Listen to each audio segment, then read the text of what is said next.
Help everyone explore new worlds and ideas. Support your PBS station.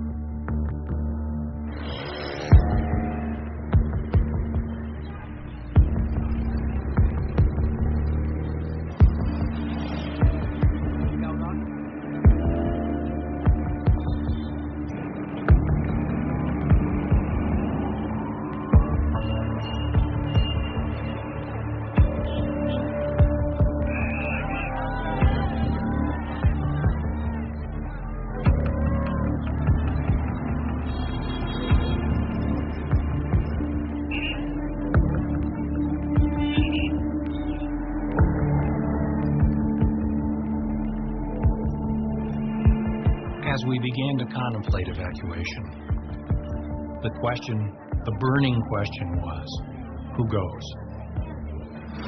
And who gets left behind?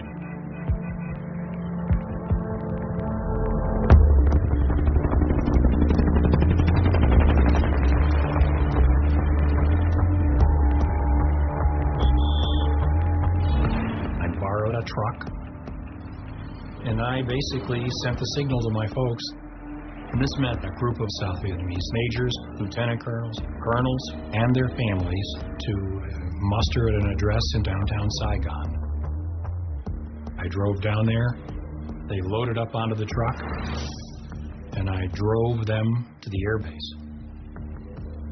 And I had told them, when you hear 3 thumps, that means hold the babies' mouths, don't breathe, don't talk, don't make any noise, because we're going through the gate post. I saluted in uniform as a captain of the United States Army. The guard waved me through, and I drove straight out to the flight line to an aircraft that was awaiting. One Vietnamese colonel that was putting his family on the plane, he had wanted to stay in Vietnam to defend the country. And this full colonel had like 8 kids and a wife. And he was in tears. The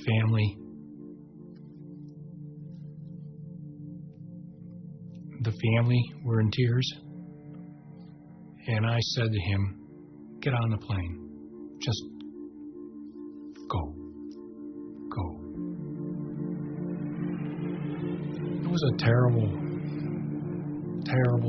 moral dilemma for everybody.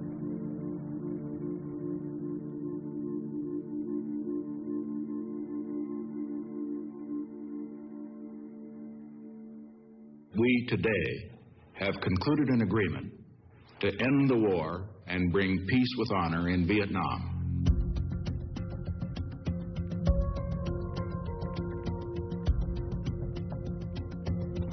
We have adopted a plan for the complete withdrawal of all U.S. combat ground forces. We are finally bringing American men home. We who made the agreement thought that it would be the beginning not of peace in the American sense, but the beginning of a period of coexistence, which might evolve, as it did in Korea, into 2 states. Reconciliation between North and South Vietnam, we knew would be extremely difficult. But I was hopeful. Because of the Paris Agreement, American soldiers were going home. But I was on my way back to Vietnam. I was assigned to Saigon in the first week of August 1973, so about 6 months after the ceasefire.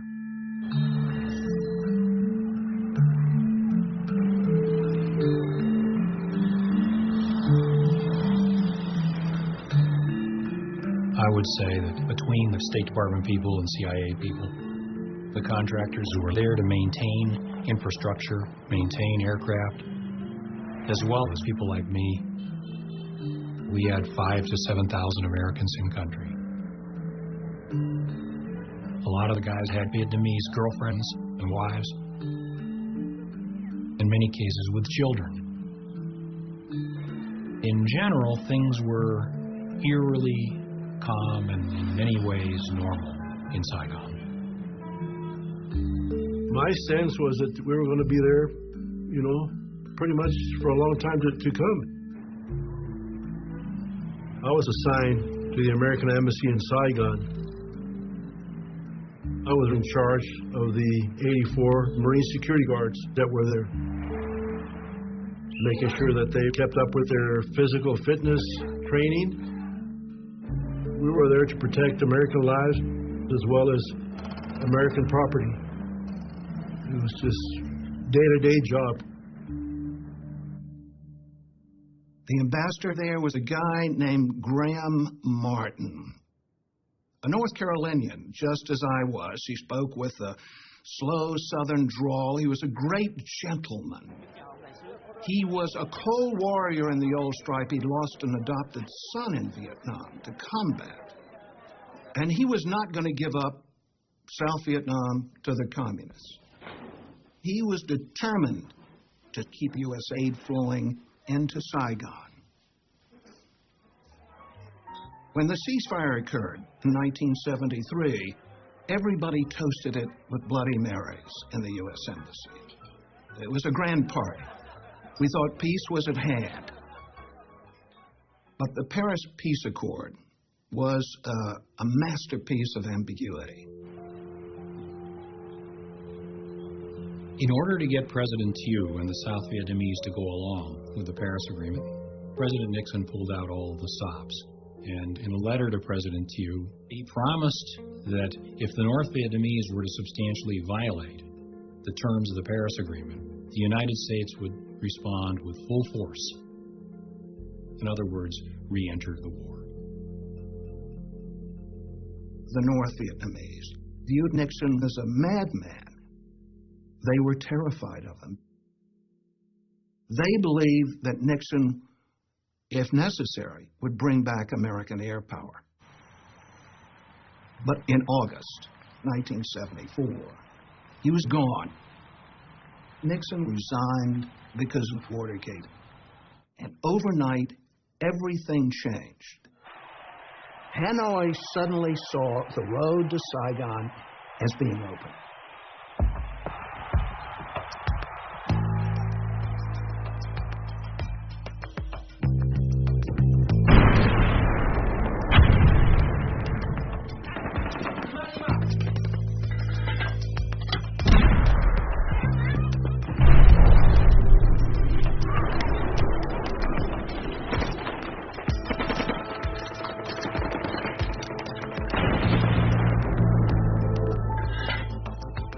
The South Vietnamese population had ample reason to fear the Vietnamese communists. The communist conduct throughout the course of the war had been violent and unforgiving.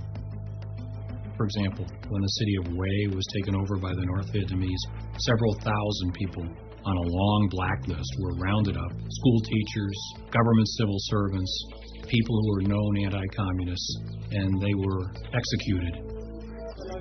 In some cases, even buried alive. So, panic was but a millimeter away.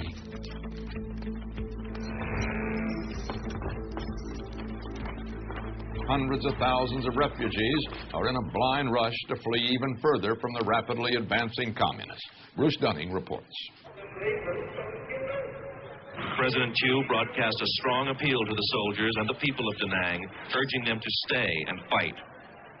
Và ngay cả vị tướng chỉ huy đó cũng không biết rõ ý định của ông Tổng thống Thiệu ra làm sao nữa. Và ngày hôm nay thì tin được lệnh là phải giữ Đà Nẵng. Ngày mai đã nhận được lệnh rằng bỏ. As the enemy approaches, the panic has swept from the coastal city's crowded back streets and pagodas onto runways at the airport. Our plane is surrounded here. I don't know how the hell we're going to get out. We're racing down the runway, leaving behind hundreds and thousands of people. About a dozen are there running along, grabbing at the air stair. We're pulling them on as fast as we can. There's a sea of humanity jamming on. Impossible to stop the crowd. We're pulling away. We're leaving them behind. We're pulling up with the... People are falling off the air stairs. The plane is taking off. It was every man for himself. So you saw the World Airways flight being mobbed by South Vietnamese soldiers. You saw ships with thousands of refugees, including lots of soldiers. You saw out-of-control panic. Basically, any boats, trucks, airplanes, or anything going south were besieged by people wanting to get on board.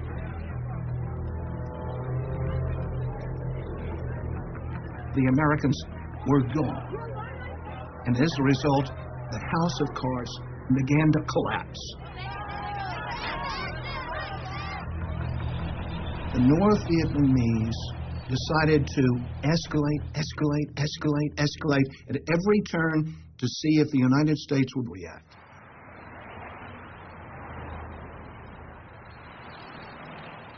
In April of '75, I was with President Gerald Ford, and we were flying across the country on Air Force One when one of the airplane's crew comes and hands me a note, and it says, "Da Nang has fallen." Ford was bombarded by questions from the press after he got off Air Force One. Around 150 to 175,000 well-trained North Vietnamese regular forces in violation of the Paris Peace Accords moved into South Vietnam. We have objected to that violation. It's a tragedy unbelievable in its ramifications. We are now in a crisis. We had a wave of humanity, 500,000 refugees rolling south towards Saigon. And 160,000 North Vietnamese troops moving right behind them.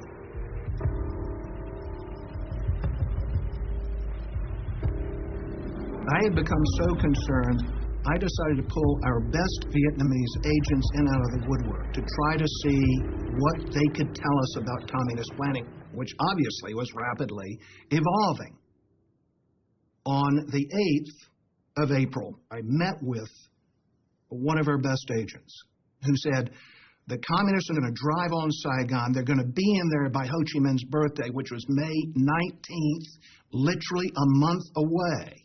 Communist forces in South Vietnam, already solidly in control of 11 provinces, began working on yet another one today, Binh Dinh.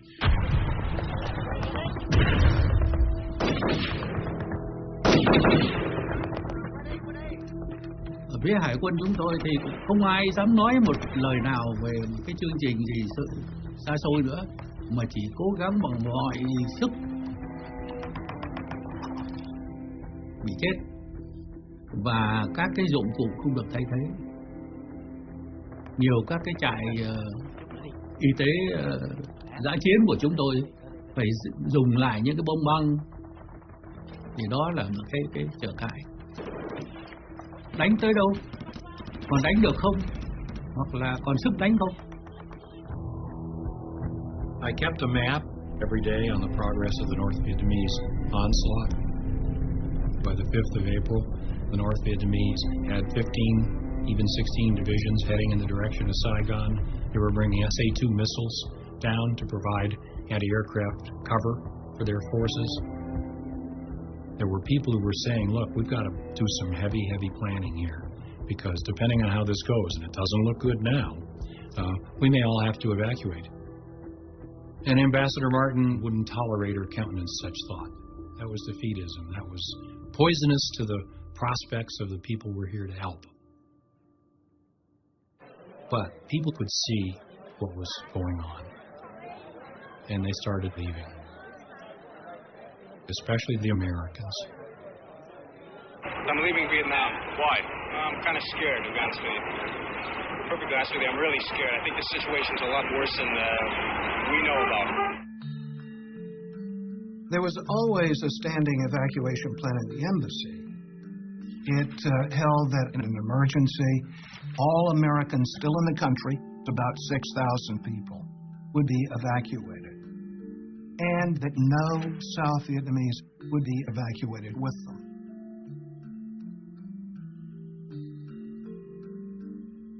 I was a student. The school is not closing, but it seemed like nobody interested in school anymore. You can't stay here. You can't live with the communists. Especially if you have a connection with the Americans, then you really got to get out. If we really made up a list of endangered South Vietnamese, the ones who really worked closely with us during the war, this number could be 150, 200,000, including their families, many more than that. But the idea of talking about an evacuation and of planning for an evacuation of Americans, let alone an evacuation of Vietnamese, was still anathema in the embassy. If you mean that South Vietnam is on the imminent verge of collapse, I think the answer is quite definitely no. I mean, we were dealing with an ambassador who was just convinced that somehow he was going to be able to pull this out and that there wouldn't have to be an evacuation and therefore there wouldn't have to be a concern about evacuating South Vietnamese. The situation in South Vietnam has reached a critical phase, requiring immediate and positive decisions by this government. There are tens of thousands of South Vietnamese employees of the United States government, of news agencies, of contractors and businesses for many years, whose lives, with their dependents, are in very grave peril. I am therefore asking the Congress to appropriate without delay $722 million for emergency military assistance for South Vietnam. If the very worst were to happen, at least allow the orderly evacuation of Americans and endangered South Vietnamese to places of safety. There was no way in 1975 that the Congress was going to vote any money to go to the aid of South Vietnam. We had pulled out our troops in 1973, and public opinion at that point shifted. The people of the United States, having seen Watergate, having seen the deception of the generals, weren't about to give any help in Southeast Asia. And, you know, Kissinger knew this. We knew we were not going to get the 722 million. By that time, it made no big difference. But President Ford said he owed it to Vietnam to make a request. We've sent, so to speak, battleship after battleship, and bomber after bomber, and 500,000 and more men, and billions and billions of dollars. If billions and billions didn't do at a time when we had all our men there, how can 722 million save the day? This is the way my map looked mid-April. The North Vietnamese just rolled down the coast. Saigon was clearly threatened. The situation was urgent. Urgent understates it. At this time, Ambassador Martin had been back in Washington, trying to persuade Congress to vote additional aid. He has no statement today. He came back to Saigon, and my boss, the CIA station chief, said, "Go down and tell the old man what's happening." I went in and I said, "Mr. Ambassador, half of the South Vietnamese army has disintegrated. We're in grave trouble. Please, sir, plan for an evacuation. At least allow us to begin putting together lists of South Vietnamese we should rescue." And he said, "No, Frank, it's not so bleak, and I won't have this negative talk." Young officers in the embassy began to mobilize a black operation, meaning a makeshift underground railway evacuation using outgoing cargo aircraft that would be totally below the radar of the ambassador. People like myself and others took the bull by the horns and organized an evacuation. In my case, that meant friends of mine who were senior officers in the South Vietnamese military. As the North Vietnamese came closer and closer to Saigon, these people were dead men walking. I had arranged a signal with my intelligence community friends that if I said I'm having a barbecue, that meant come to a certain pre-designated place and bring your families and only bring one suitcase because we're going to have a party, but it was understood the party meant I was going to get them out. Black ops were essentially violating the rules. In this case, meaning you're not allowed to bring out Vietnamese military people who were under obligation to stand and fight. We were fully expecting if we got caught doing this that we would be run out of country. End of career, do not pass, go. But sometimes there's an issue not of legal and illegal, but right or wrong. The deputy defense attaché moved out Vietnamese personnel and their families to Clark Air Base in the Philippines without any approval whatsoever, without any immigration papers, anything, passports, you name it. And when they began showing up in the Philippines, Martin hit the roof and fired him. But that didn't stop other State Department people who had Vietnamese friends and family members. They continued to organize these makeshift airlifts.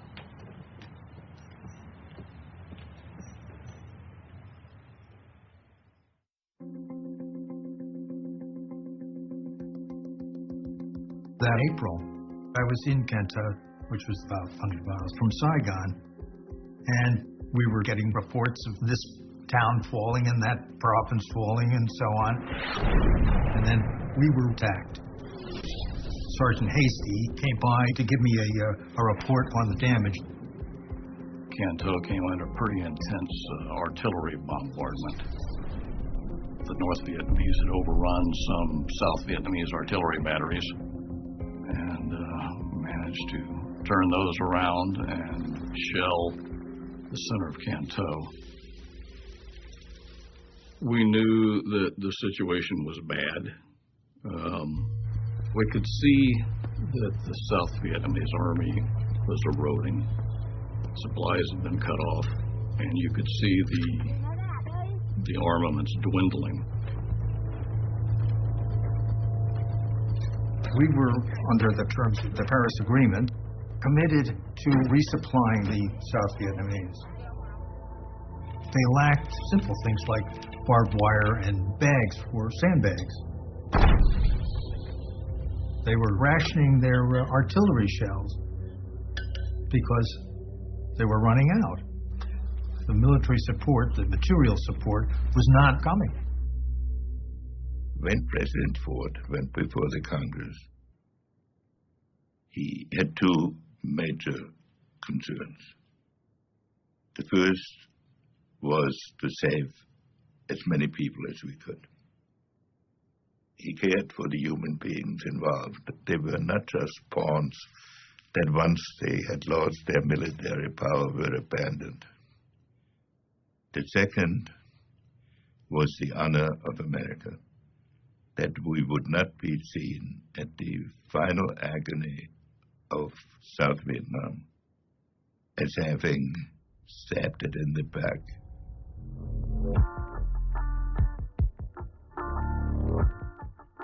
Congress wouldn't pass it. They said no more, no more troops, no more money, no more aid to the Vietnamese. Well, I had to go into President Ford's office to tell him. I had never heard Ford use a curse word in all the time I'd known him. But when I showed him this story, he said, "Those sons of bitches."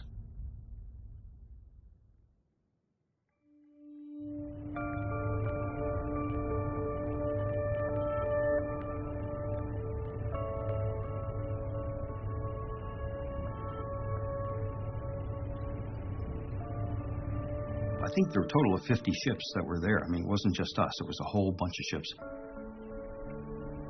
We were standing by for the evacuation of Americans.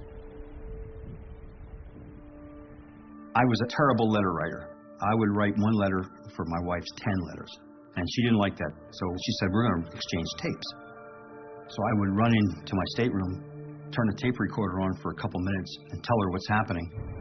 I really don't know where to start. It's been such an unusual couple days for us. We went with the rest of this huge task force of ours up to about, 20 miles off the coast, basically east of Saigon. As most Navy operations are, it was very carefully planned. We planned on the death.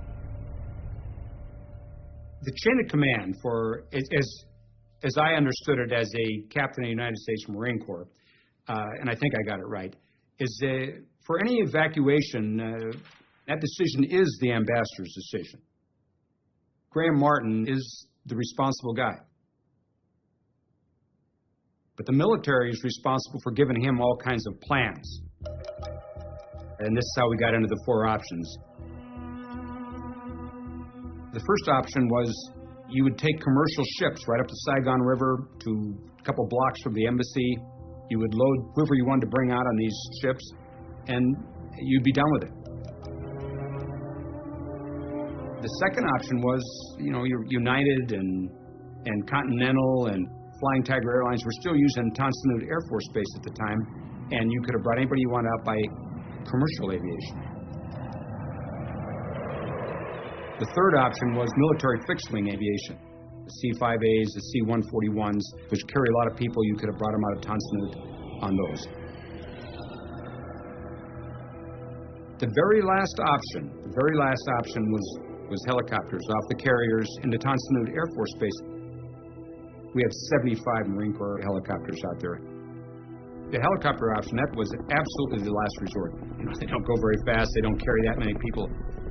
That was if everything else failed.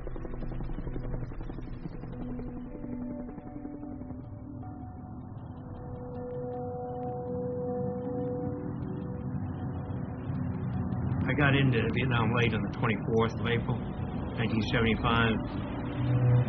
Saigon was full of rumor, of false stories. When we were going to have a last attempt to draw a line across the country, Saigon in the south would remain a free republic, all of these things, and it was all churning all around. The fighting was close to Saigon, but hadn't shown up in the streets of Saigon. I served as a naval officer, 3.5 tours in Vietnam, 2 of those years as a Special Forces advisor with a 20-boat river division, all Vietnamese. I could tell jokes and hear jokes in Vietnamese, and once you start off like that, you eventually end up being able to dream in Vietnamese. In 1975, my mission was to remove or destroy as many ships, swift boats, anything that I considered to be a benefit to the enemy. I met with Captain Do Kim, who was the operations officer of the Vietnamese Navy. Ông ta nói rằng tình hình thì tuyệt vọng rồi. Bây giờ ông phải giúp tôi để làm một cái kế hoạch đưa các chiến hạm của Hoa Kỳ ra khỏi cái tầm tay của Cộng sản. The plan was to sail all the large ships of the South Vietnamese Navy down the Saigon River to the sea and rendezvous at Con Son Island. We had to keep this secret. If we were to get out, it would have had an effect on the morale of the people in the street.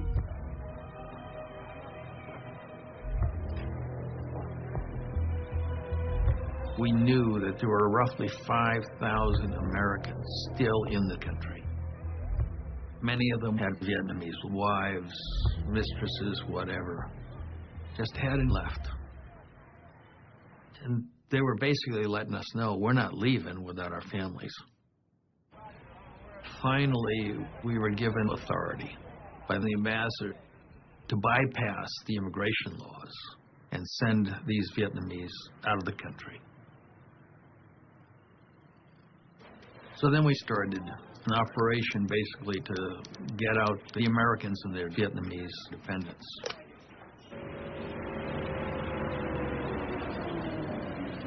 It was not an official evacuation. We still had no organized plan for evacuating high-risk South Vietnamese because we had an ambassador who was making up his mind on the wing. The president also asked Congress for authorization to use American troops here to evacuate Americans and Vietnamese who work for Americans. If it were necessary. You had plans for that? Well, of course, every embassy in the world has plans for it. You think it will be necessary? That again, you see, is a judgment that I can't possibly make at this time. We have been reducing the population here as a measure of prudency, and we'll take measures to reduce it further as a question of prudence. The ambassador was extremely skittish, and I guess understandably so, about talking about evacuation, about sending signals that an evacuation was being planned or even executed. He feared it would trigger a panic. It's time to get out. And in Saigon at that time, it was like, who do you know? The key word would be connection. There's a lot of people, they try to get their money. Because if the people have money, maybe they will find a connection to get out. You know, so you want to go? Give me this kind of money. One guy said to me, the family, tell them to come to the boat dock. I was waiting for them. You know, of course, they took the money, but they never got us.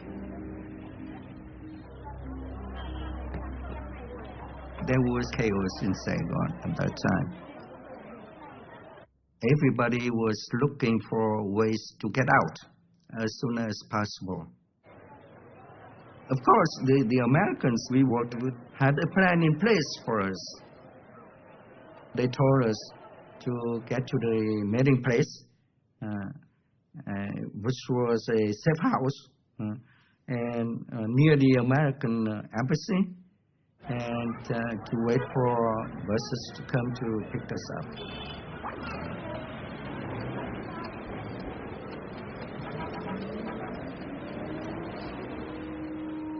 If we were going to get people out, we were going to have to make it happen and deliver the Vietnamese to the big airplanes in some form or fashion. And the only way we could do that was keeping the airport open as long as we could.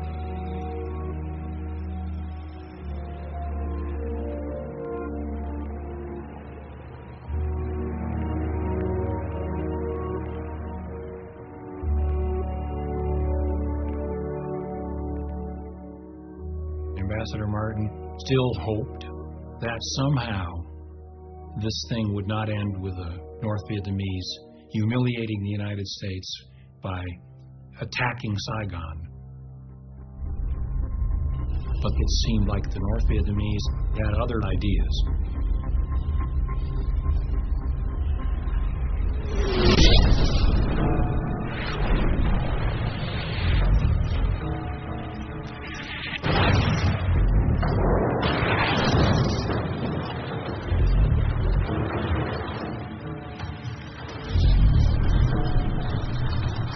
What may be the final battle of Saigon has begun.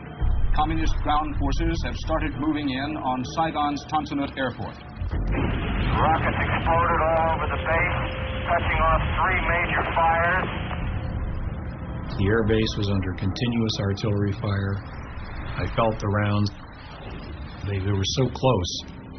The shrapnel was clinking against the fence behind us. It was abundantly clear that it was a whole new ball game.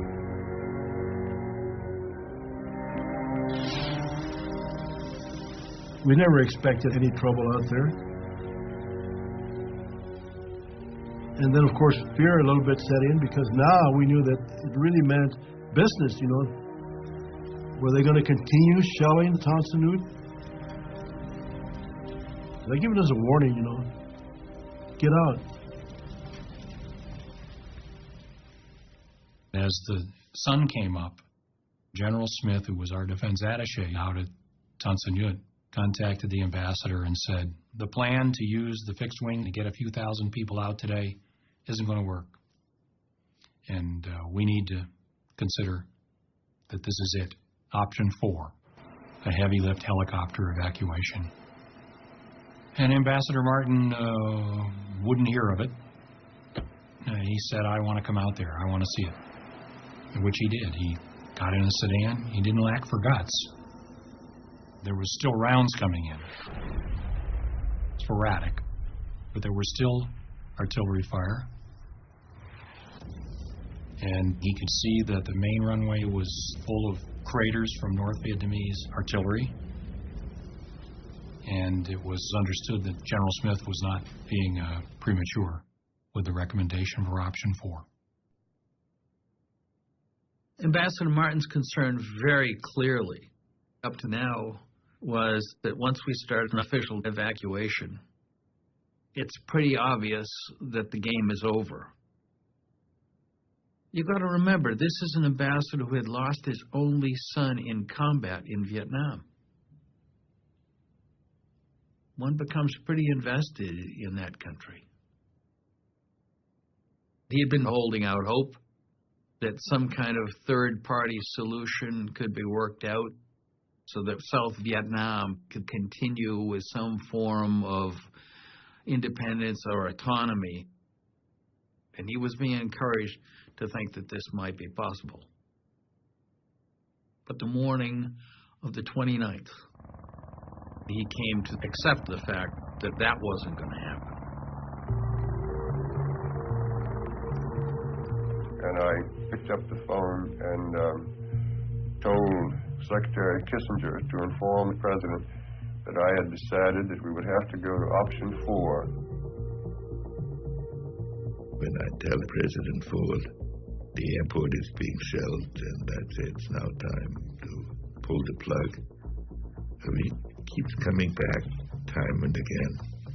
You really think we have to do it? That's how heartbreaking it was for him. He finally, reluctantly, gave the go-ahead for the final evacuation. This is the American Forces Vietnam Network. The prearranged signal for the evacuation was broadcast on American radio in Saigon. The message was the temperature is 105 and rising, and then Bing Crosby's White Christmas. And sure enough, about 10 o'clock in the morning, I believe, on the 29th, there was Bing Crosby on the airwaves.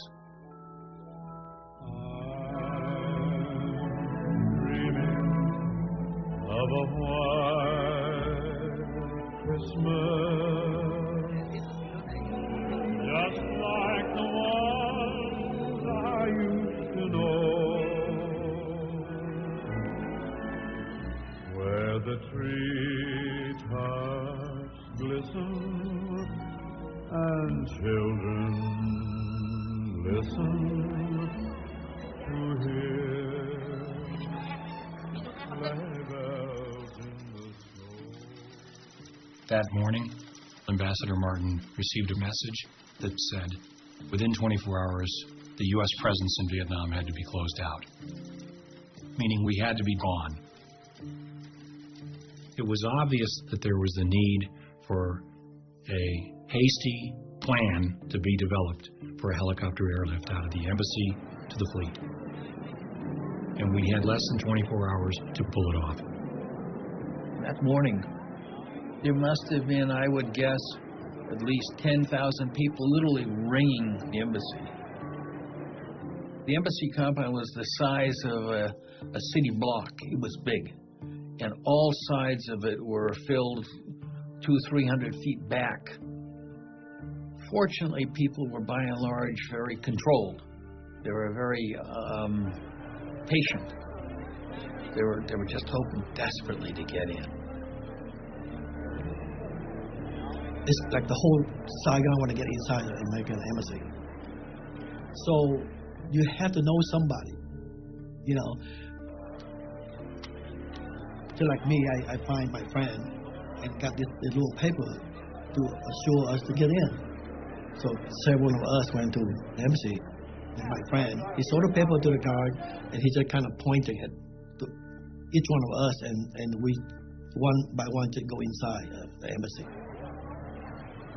When I first got in, I feel so good. I in America, I almost there.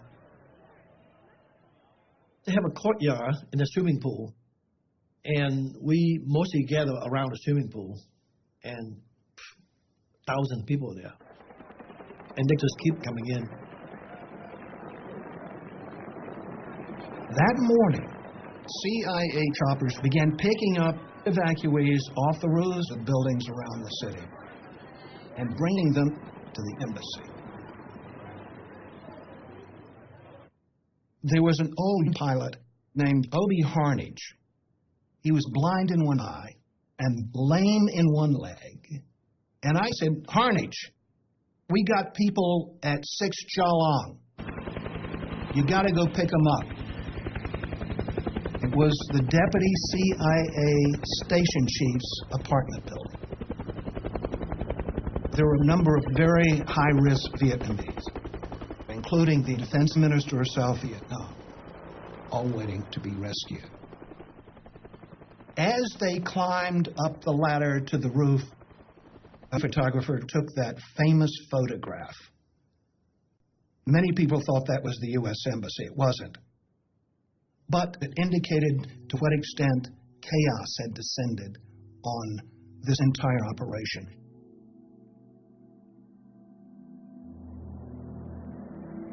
Inside the embassy, everywhere we looked, was teeming with Vietnamese. We counted them, and the total number was about 2,800. There was no hiding it that somehow people had to have let these people into the embassy. Was it, Marine security guards who kind of looked the other way?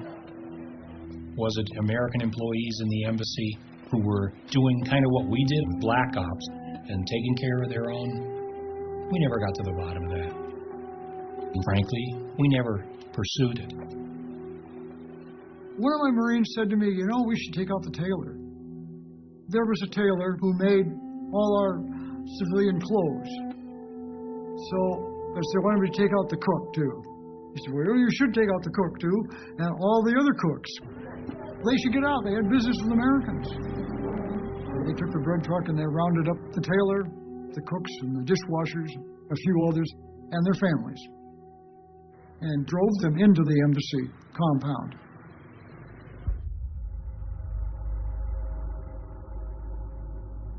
There was in the parking lot of the embassy a great tamarind tree, which the ambassador had often referred to as steadfast as the American commitment in Vietnam.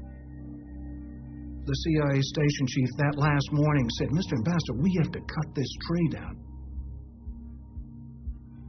You could not land any large helicopters on the parking lot unless the tree and all the shrubbery was all gone. The ambassador had resisted us cutting that tree because he did not want anybody to be alerted that we were doing any sort of evacuation or were going to do any sort of evacuation. He was upset, but finally he succumbed, to just common sense and gave up his, I guess you could call it a dream, and we cut it down.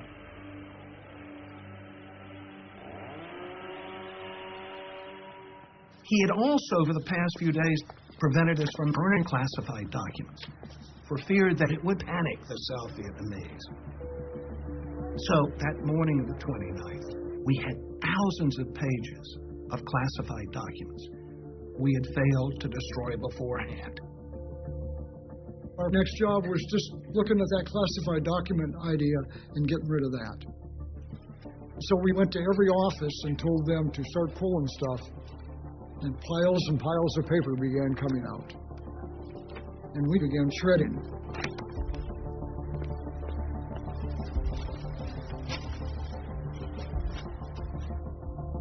there was a small building where we handled the pay for the Vietnamese who worked for the embassy. And in this building, there was over $1 million in U.S. currency. So we had to send a message to the Navy, who sent it to the Treasury Department, who came back and said, destroy it. So I assigned a few Marines to get rid of the money. And I said, oh, by the way, we're going to lock you in there. It took them 8 hours to burn $1 million. That morning, fear and desperation were the order of the day. That I had a job to do. It was an important job to do, I thought, to deny the enemy the South Vietnamese naval ships. Thì ông nói rằng, Đại tá Kiểm, chậm lắm rồi, ông phải ra đi ngay. Thì lúc đó cái kế hoạch của chúng tôi là thứ nhất là bỏ hết tất cả các sự sửa chữa thông thường và chỉ chú trọng vào các cái bộ phận chính của một chiếc tàu, tức là máy tránh. Nếu mà một máy cũng tính là chạy được, thay vì 2 máy, nhưng mà một máy chạy được cũng được, một máy điện cũng chạy. We had expected, frankly, a longer time period to get ready. We had been told by people in our intelligence community that we might have as long as the 4th of May. But the North Vietnamese were closing in quite tightly, and clearly it was time to send the signal to leave. Thì chúng tôi có chừng là khoảng 32 chiến hạm lớn, có 30 chiến hạm lớn có thể đi được. Cũng tính với lại ông Armitage rằng tôi sẽ cố gắng cho thủy thủ đoàn ra đi càng đông càng tốt. Thì tôi nói thủy thủ đoàn chắc chắn để đi, nhưng mà còn gia đình của họ sẽ không đi nếu không có gia đình họ đi theo. I knew this, but I didn't know how many civilians were going to be on board. I had no idea.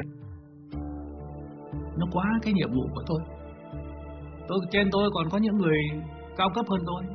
Tại sao họ không làm? Anh em mình cứ thấy rằng đó là cái nhiệm vụ của mình thì là làm. Và khi đã làm đó thì phải làm cho chót.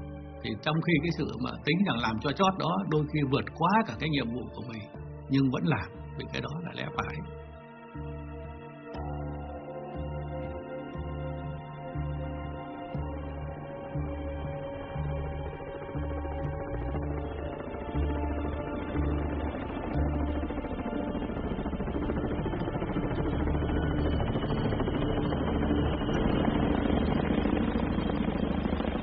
I was the first one into the embassy, and my only mission at this time, this is early in the afternoon, was to bring the ambassador out. It was actually a mission, it was called Embassy Snatch. I was just supposed to get the ambassador. I land and I said to the people, I said, I'm here to get the ambassador. And, well, not quite. The ambassador refused to leave until he could get as many Vietnamese on as many choppers as possible. The evacuation of Vietnamese happened because Graham Martin wanted it to happen.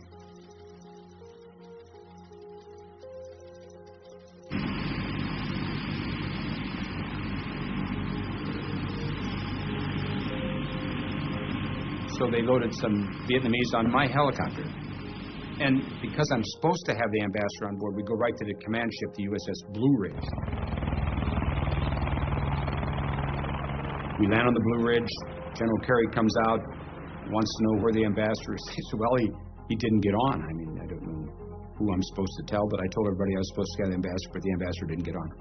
So that starts the lift. Like I say, we have 75 Marine Corps helicopters. You and your wingman would fly into the embassy, get your passengers loaded, and fly back out to the ships.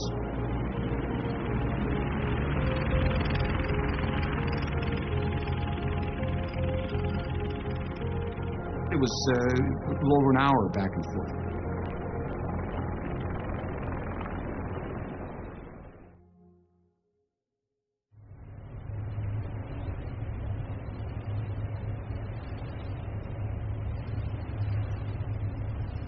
On the USS Kirk, our mission was to protect the helicopters moving from the embassy out to the aircraft carriers and back and forth.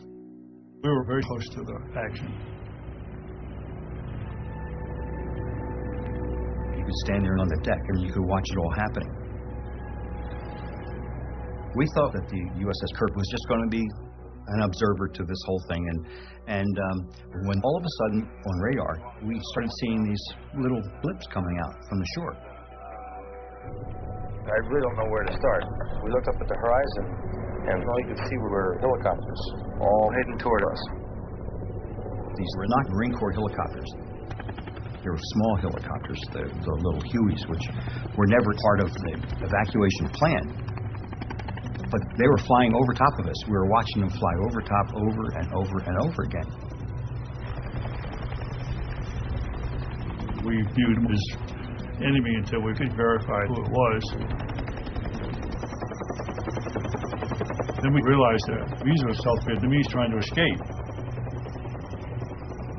I figured if we could save one, at least we saved 15, 20 people. They were packed in there like sardines. So I made a decision, land the helicopter. One of our sailors could speak rudimentary Vietnamese, so we put him on the radio and he started broadcasting. This is ship 1087, land here. So we got his attention, he came flying over, he landed on our flight deck. And it turned out that the pilot, he was the pilot for the deputy chairman of the Joint Chiefs of Staff, real high up. And he had the general with him. It was a two-star general. And the two-star general's nephew, 3 women, about 4 children. It was a big deal for us. When it landed, we got everything off, and I looked up because there were 5, 6, 7 stacked up ready to land. Turned out all throughout the southern part of Vietnam, there were South Vietnamese Army and Air Force installations with 1 or 2 or 3 or 4 helicopters. And those helicopters were flyable, their pilots were there, and when they realized that the evacuation was happening and they weren't going to be part of it, they said, oh yeah, we are. These young Vietnamese pilots would go to their homes, land right in their front yards, pick up their families and anybody else and head out to sea, hoping they can rendezvous with the ship. Well, we're one of the first ships they saw.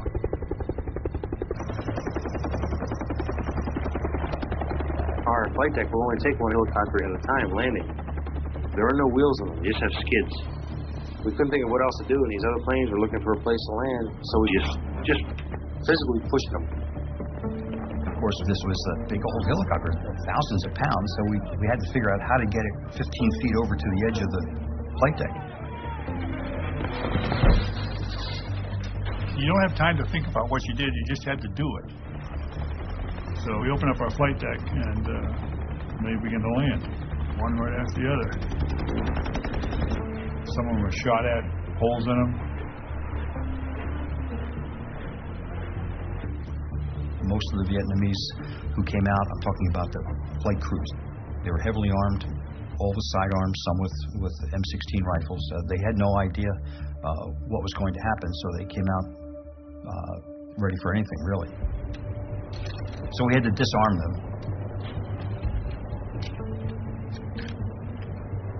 None of them had ever landed on a ship before. They were Vietnamese Air Force. Everybody had a gun. We took all the guns away from them. And about 5 minutes later, another one came in and landed. And we pushed his airplane over the side. That was the second one. I helped push that one over too. Then the third plane came in. It landed also. We pushed it over the side. So meanwhile, we've thrown 3 helicopters in the water so far. This is incredible. I know you're probably not believing it, but it's all true.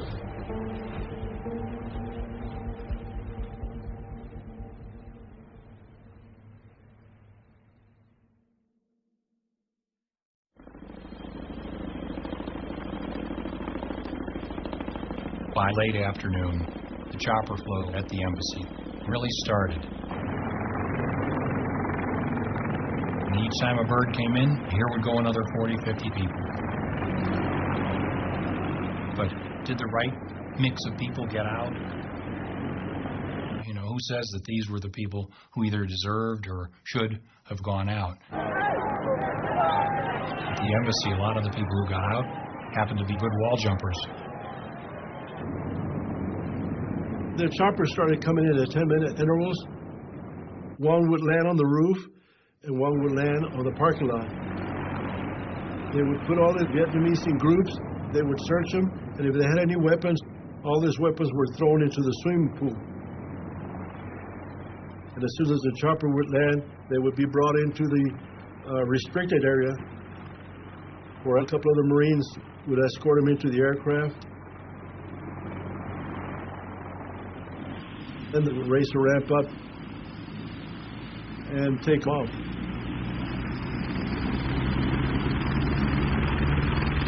I remember I told to my friend, and he said, "Oh, it's our turn now. We're almost there, so we're all excited." And I remember very distinctly that every time a helicopter coming down, it just blew us away. We had to kind of duck down to fight with the wind of the chopper.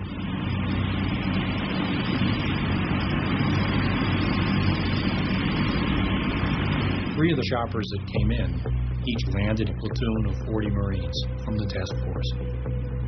They had to be brought in because we didn't have enough Marines in the embassy security guard to secure the walls.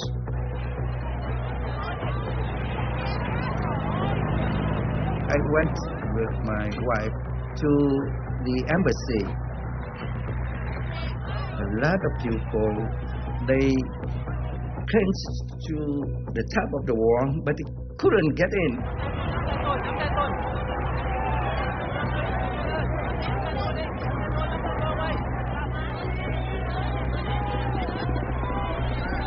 Each gate was besieged like that, although the side gate was the principal place where they came. People holding letters saying, I work for the Americans, please let me in. Journalists were arriving and counting on being recognized to be let in by the Marines.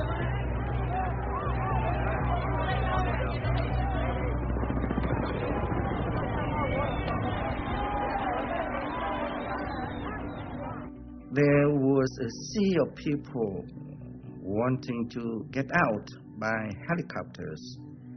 But, they looked up at the helicopters leaving, and I could see their eyes. That's good eyes.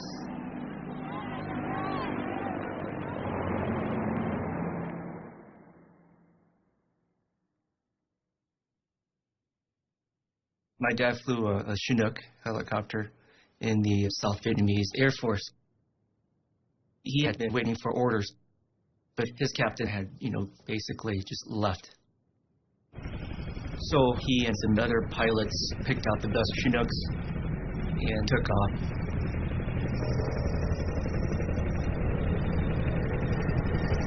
He said it was the Wild West at this point. Just you and your horse, and you just do what you had to do to survive and take care of your family. He had given my mom a heads up that if she did hear a Chinook coming, to get ready. I was 6.5 years old. I can still hear the rumbling, very, familiar rumbling of a Chinook. When you hear the Chinook coming, you know it's coming. I knew my dad was coming. In Saigon during my childhood, it was like, say, living in the middle of busy LA. So there's really not a big area to land the Chinook. So he came in and landed in a playfield. Caused a lot of wind, caused a lot of commotion. My mom grabbed my little sister, who was about 6 months at that time, and I had a little brother who was about 3 or 4 years old, myself. We quickly ran into the Chinook, and we all flew off out into the Pacific Ocean. My dad was afraid for not having enough fuel. Afraid for a lot of things. He was just flying blind. And then he saw a ship out there. In the middle of the day, after we had taken those first helicopters aboard, this huge helicopter called a Chinook They came out and tried to land on the ship, and the thing almost crashed on board our ship. This big Chinook showed up. There's no way he can land on Kirk without impacting the ship. He would have killed everybody on the helicopter plus my crew. It was way too big to land. We thought that the helicopter would just fly away. But as the ship was moving forward, probably 4, 5, 6 knots, something like that, the pilot communicated that he was running low on fuel. He opened up the port side of the helicopter and he hovered across the stern of Kirk. Then all of a sudden, here comes a human. One by one, we jump out. I jumped out, my brother jumped out, my mom was holding my sister, obviously very scared. And she just trustingly, just with one hand, with her right hand, holding on with her left to brace herself, just dropped my baby sister. One fellow standing there, and he said he looked up and he saw this big bundle of stuff come flying out, and it was a baby. It was the 1-year-old baby. And then the mother jumped out and he caught her too. Then the pilot flew out on our starboard right side. He hovered with his wheels in and out of the water. He hovered there for like 10 minutes. And we couldn't figure out what he was doing. And it turned out what he was doing was taking his flight suit off. Here's a man flying a twin-rotor helicopter by himself. At the same time, he's taking off the flight suit. How you do it, I've talked to helicopter pilots, and they can't figure out how he did that. How like a Houdini trying to get out of this thing. And finally, he made the helicopter roll to the right as he stepped out the door on the left.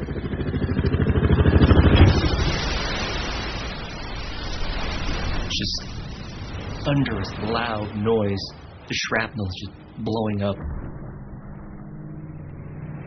Suddenly, just quiet. And he pops up, and he's alive. And he swam away.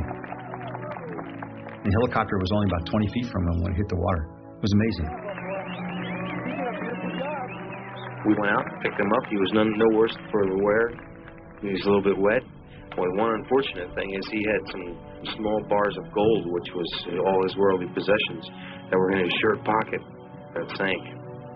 So he lost everything. He didn't own a thing but his underwear when he finally came aboard the ship. He was a tremendous pilot. The guy was just so cool and calm. We've so far taken a total of 17 helicopters. We ended up with 157 people aboard the ship.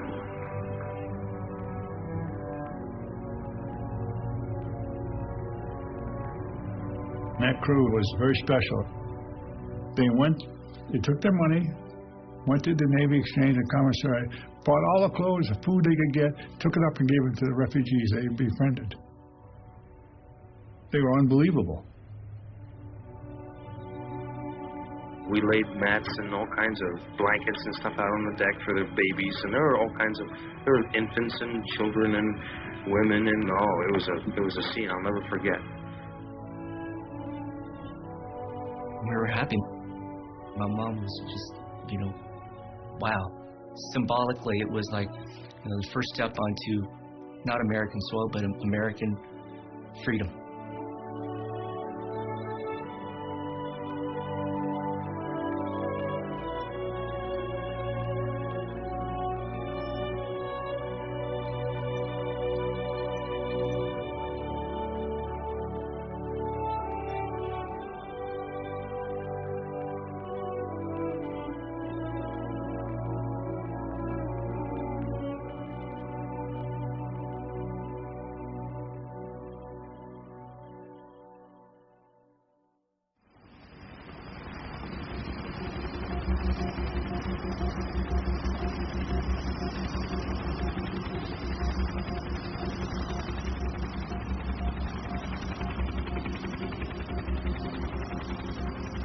When we started the evacuation, we were very, very excited about it. Then your next emotion probably was just determined to get this job done and get these people out. And then later as it went on, you became fatigued and frustrated that you could never make a dent in the amount of people that were coming out of the embassy. You'd ask questions like, was the crowd getting any smaller? When are we going to finish this, you know? And they'd say, you know, we're under orders from the ambassador. We're doing the best we can. The carrier pilots were saying, look, it's an uncontrollable sea of people, and Ambassador Martin has lost his objectivity, that Ambassador Martin is trying to evacuate all of Saigon through the U.S. Embassy. But he was doing his best under terrible circumstances. Ambassador Martin was dragging out the evacuation as long as he could to get as many South Vietnamese out as possible. Each helicopter took about 40 people. He knew that once the Americans were gone, the evacuation would be over.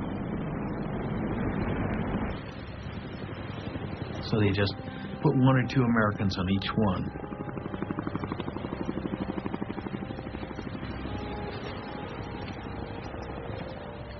You're very tired, and you're not seeing an end of this thing. So I got the word out, you know, we could use some help out here. We only have 75 helicopters. And the word comes back, no, Marine pilots don't get tired.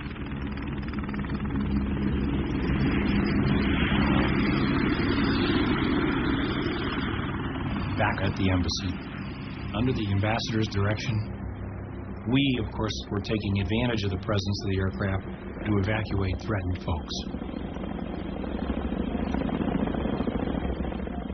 But there were other independent efforts to get people out. Several of us at the embassy agreed that we would drive vans down to the docks on the Saigon River. I had an assigned assembly point in the middle of Saigon, and I crammed about 15 people into a 9-person van and then drove through the streets of Saigon through various checkpoints down to the docks. People would get out and go running for these commercial boats and get on. I made a number of runs, and it'd just be more and more and more people.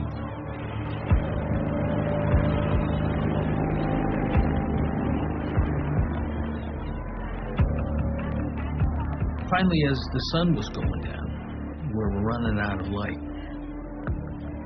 A man came up to me. I turned to him and said, "This is my last load. I can't take any more." I said, "Well, get your family." And he said, "Can't do it. My family's too big. My family's too big." And he just shook my head and said, "Thanks for trying," and walked away. So I came back to the embassy and parked the van. It was already getting well into twilight. Got my way through the crowd. It was a big crowd. I had nothing more I could do. So I went to get on the helicopter, and Ambassador Martin pulled me out of line. He said, "I know what you've been doing. I know you've been out there. We've been talking. I want to thank you." I thought it was a kind gesture. By that time, it was definitely dark. The lights of the helicopter inside radiated very clearly. I sat down, looked around. I was one of maybe 2 or 3 Americans. The rest were all Vietnamese. And we flew out.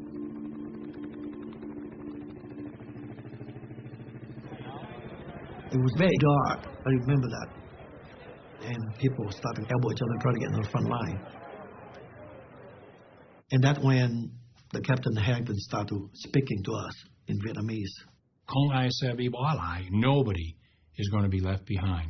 Tôi ở đây, tôi không bao giờ bị bỏ lại. Then he said, When you are in American embassy, you are in American soil. I promise, me and my soldier will be the last one to leave the embassy. So after that announcement, everybody feel relaxed. Literally, we totally relaxed. We have nothing to worry about. Yeah. We were told that the North Vietnamese tanks were coming very close.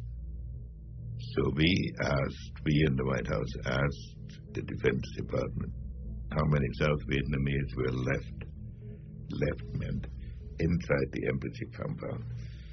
And then we calculated how many helicopters it would take to get them out. We told Martin that he had to be on the last helicopter. All I know is that in Washington, there was confusion about the numbers on the ground. At 1 a.m., there were 1,100 people left to evacuate. After we'd had a flurry of choppers and cleaned out more than half of them, and there were 420 people left, we received an order from Washington that the lift was over other than the extraction of the remaining Americans. About 4 in the morning, I land on the USS Blue Ridge again. So General Kerry comes out and gives me an apple and a cup of coffee or something and says, "We're under orders from the president.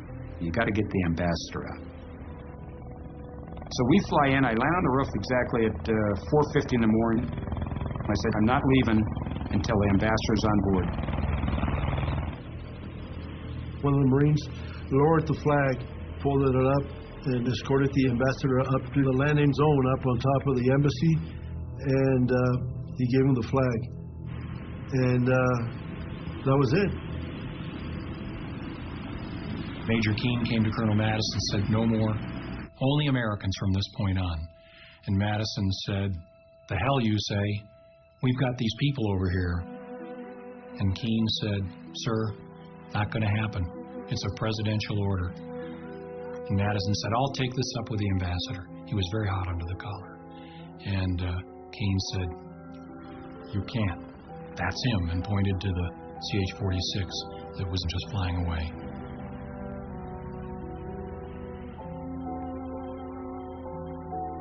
So the ambassador's on board. And out we go.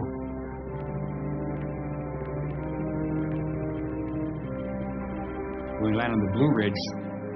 15 or 20, maybe 25 people get off with the ambassador, and that was the end of it. I flew 18.3 hours straight through.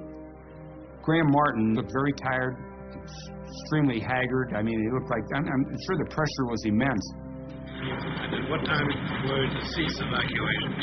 Cease evacuation? We could still be flying if we hadn't got the ambassador out, because he refused to stop the lift. I think about 3:45 then.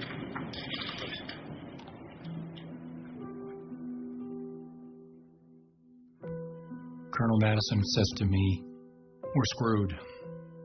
Stu, you stay down here in the parking lot and keep these 420 people warm," meaning if they see us all leave at the same time, they'll panic. "And then make your way to the roof. We gotta go." And he was very angry and very disappointed. So they disappeared into the embassy, and I went to where the remaining Vietnamese were waiting and told them, "Thôi đừng có lo, không được lo. Trực thăng lớn sắp tới, big helicopters about to come." And waited a few minutes. Then I saw a chopper take off, and I thought, shit, was I supposed to be on that one? So I looked at the Vietnamese and I said, "Xin lỗi, nhưng mà mắt đái đi. I gotta take a leak." And I left into the shadows. I made my way around in a circuitous route and went into the embassy. I thought about how this really, really was wrong. I thought maybe I should just say I'm not leaving till they go, because I promised them. And then I said, don't be a fool. Maybe they've started shooting down helicopters for all you know. You're not going to get anybody else out. It's a presidential order. This decision has been made. So I got to the roof and a CH-46 alighted on the rooftop. Put its ramp down and we got on board. As it took off, the door was open. And down in the parking lot, I could see the group of 420 of them. They were right where we had left the marshals on this little patch of grass. I felt absolutely awful. It was just so serious and deep a betrayal.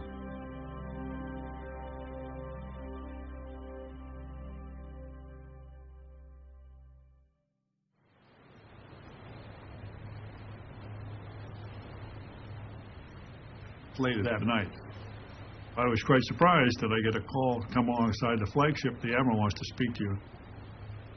And my first reaction, as any CO, is, what did we do? Not realizing we had been picked for a special mission. We were supposed to pick up this person. He was 30 years old, came aboard, civilian clothes, and the captain was just told to take his direction from this guy. I went aboard the Kirk and met with Captain Paul Jacobs. And the first thing he said to me is, young man, I'm not accustomed to strange civilians coming aboard my ship armed in the middle of the night. I said, Captain, I assure you, neither am I. He smelled like a naval officer. One officer can smell another one. So I looked him up in the Blue Book. He's a graduate of Naval Academy. So from that point on, we were fine. What do you want to do? And we worked together as a team. We steamed down to Conson Island, and we could see on the radar display that there were a lot of blips. And I remember dawn breaking, the sun coming up, and seeing what I had seen as a radar display in person. There were dozens of ships, and not just Vietnamese naval ships, but also civilian ships. And they were all totally crammed with people.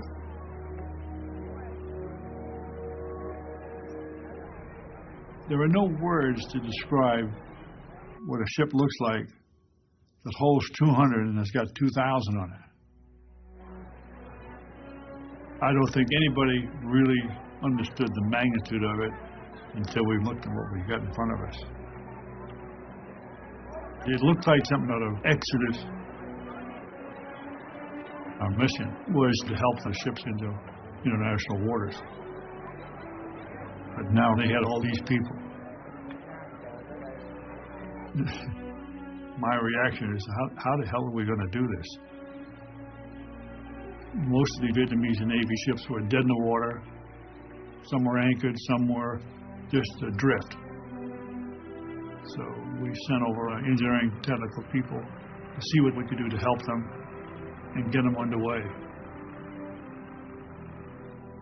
We had worked a plan out to sail two ships to the Philippines, and the Kirk was going to escort them. But the fact that they're going to be crammed with an unknown number of civilians was somewhat problematic. The U.S. government already had a refugee problem with U.S. naval ships. This was another 30 or more thousand people to deal with. We were up all night talking about it. And I'm convinced if we sent them back, or took them back, they would have killed them all. And Armitage decided to bring them. He didn't get permission from Washington to do that. I thought it was a lot easier to beg forgiveness than to get permission. So the decision was made, and they all went with us.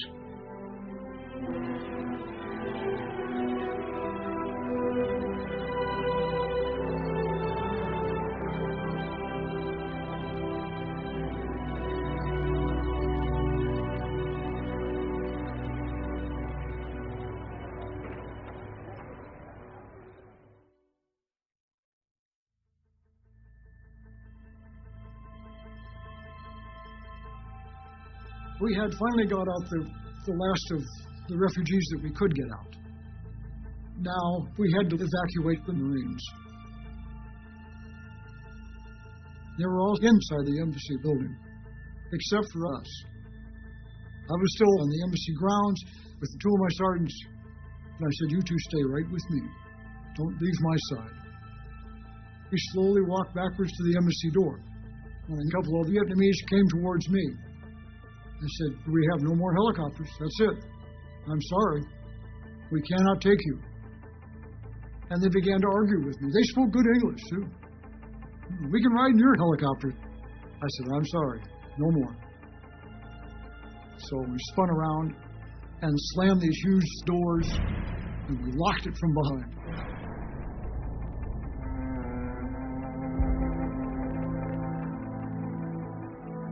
I kind of fall asleep off and on, but what gets me woke up is the noise. It's a different noise. So I kind of look up, and the first thing in my sight was I didn't see that soldier there anymore on that wall.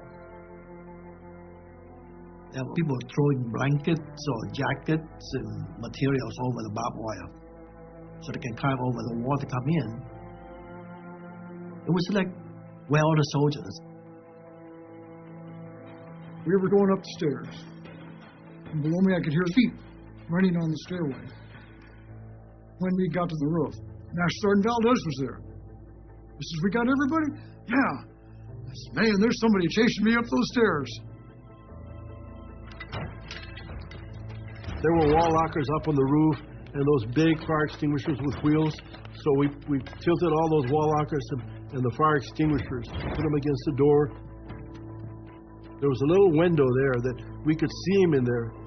All the Vietnamese trying to get to the roof. The Marines started going out as choppers came in. Then all of a sudden, choppers all ceased. There was 11 of us still left there.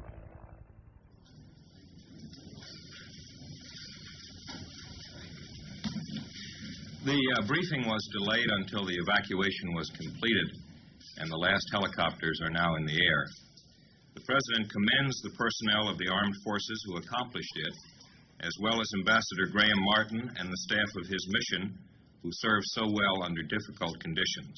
We were told that Martin had left on the last helicopter and that the evacuation had ended. I'm confident that every American who wanted to come out is out. So we held a briefing. Well, it turned out not to be the last helicopter because there was another horrendous screw-up. There were no helicopters.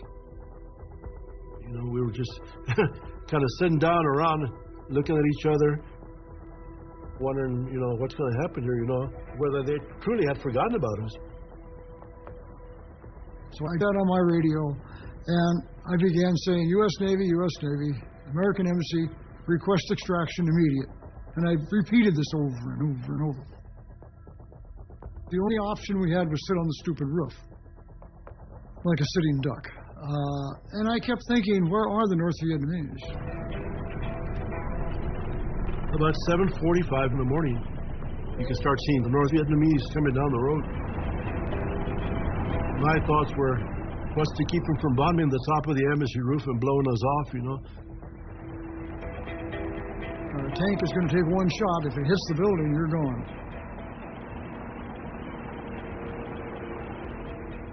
So I didn't like the idea of being up there, but where else were we going to go?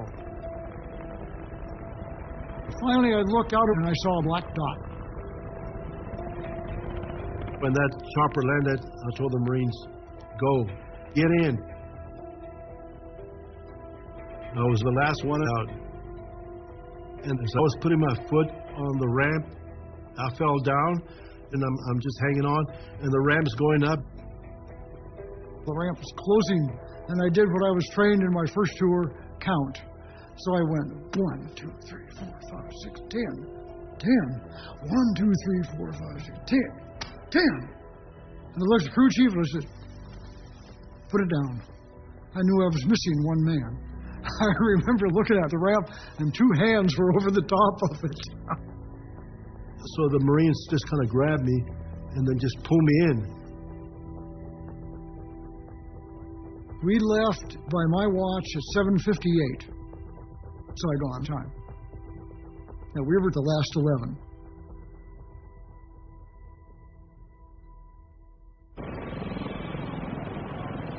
My cameraman Neil Davis and I decided to stay. We saw the last helicopter leave from the roof. We then tried to scramble into the embassy ourselves. Neil got to the roof, I did not, and he saw dozens of Vietnamese just sitting on the helicopter pad on the roof of the embassy, waiting, wanting to get out, and of course no more helicopters were going to come. I didn't join them. I actually scared. If the communists come in, the last thing we want them to see us is an American embassy. So we get out.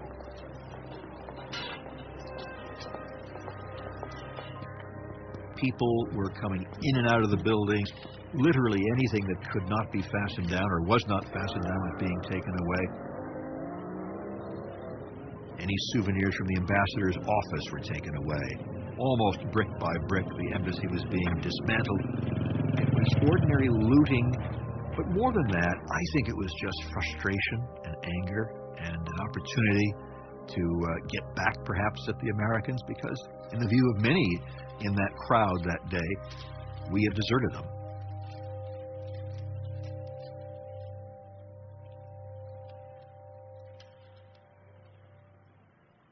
NBC News correspondent Jim Laurie is one of the few Americans still left in Saigon, in the city when President Duong Van Minh went on the radio and told the Viet Cong that his country would surrender unconditionally and that he had told its army to lay down its arms. Here from Saigon Radio Hookup is Laurie's report on the surrender. In the words of General Minh, we are here to hand over the power of government to you in order to avoid bloodshed. It is a unilateral ceasefire and an unconditional surrender. The 30-year war in South Vietnam is at last over.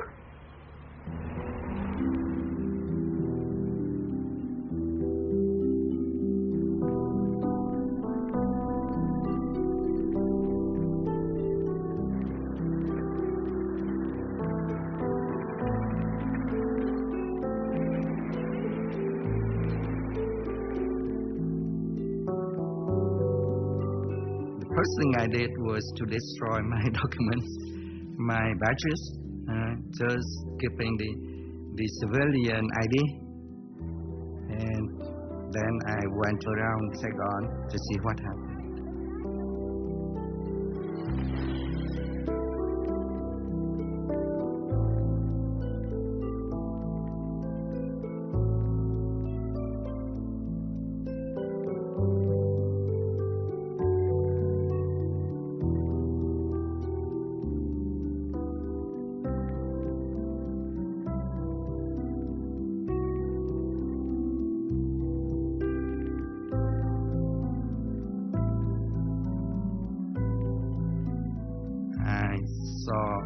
Of South Vietnamese soldiers in underwear. They took off all their military clothes, boots, and they threw them away.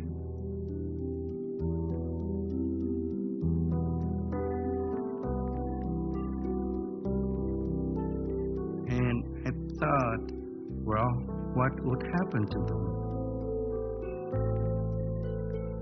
And to me, to myself, right?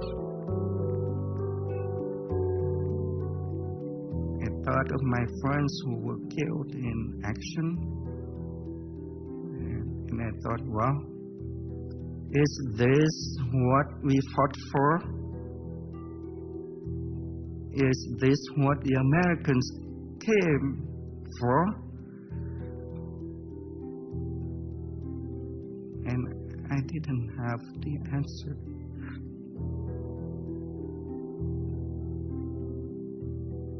I have wrestled with this ever since. I realized that I had become the quintessential American in Vietnam. I had all these causes, all these big things I was doing. I was trying to get the truth back to Washington. I was talking to agents, trying to persuade the ambassador. And I forgot that what was at stake were human lives.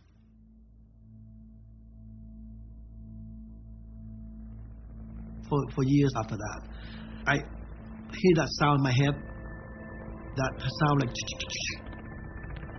in the middle of the night. I just jump up. I thought the helicopter come pick me up.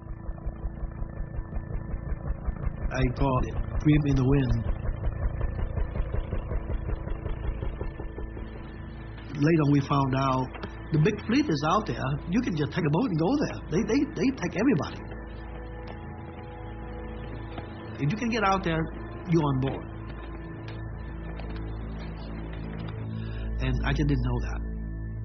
You know, so.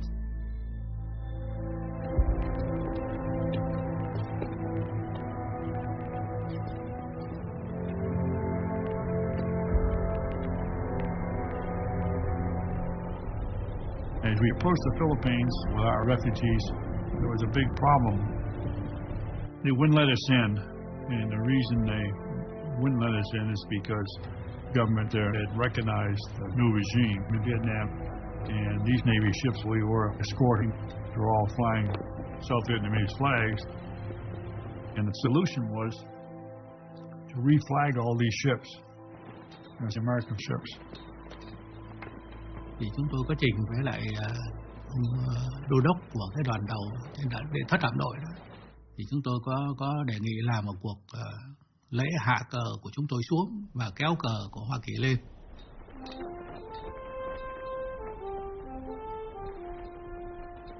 Này công dân ơi, đứng lên đáp lời sông núi, đồng lòng cùng đi hy sinh biết gì thân sống. Tôi đã hát không biết bao nhiêu lần hát quốc ca và cũng đã tham dự không biết bao nhiêu lần lễ hạ kỳ. 42 tuổi là những con sói già ngoài biển rồi mà cũng không cầm nổi nước mắt. Thấy trùng lại và mới thấy thấm thía rằng lúc này đúng là mình đã mất nước, đã mất hết. They lowered the Vietnamese flag, people crying. It was very emotional for them to lose their country, their flag, their ship. Everything was gone. And then we raised the American flag. We tried to do that with as much dignity as we could.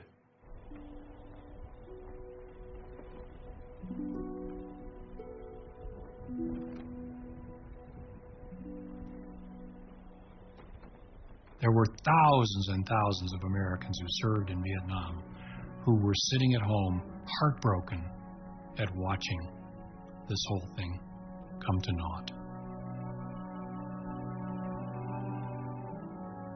The end of April of 1975 was the whole Vietnam involvement in a microcosm. Promises made in good faith, promises broken.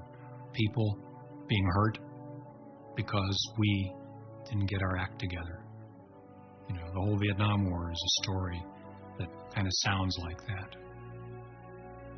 But on the other hand, sometimes there are moments when good people have to rise to the occasion and do the things that need to be done. And in Saigon, there was no shortage of people like that.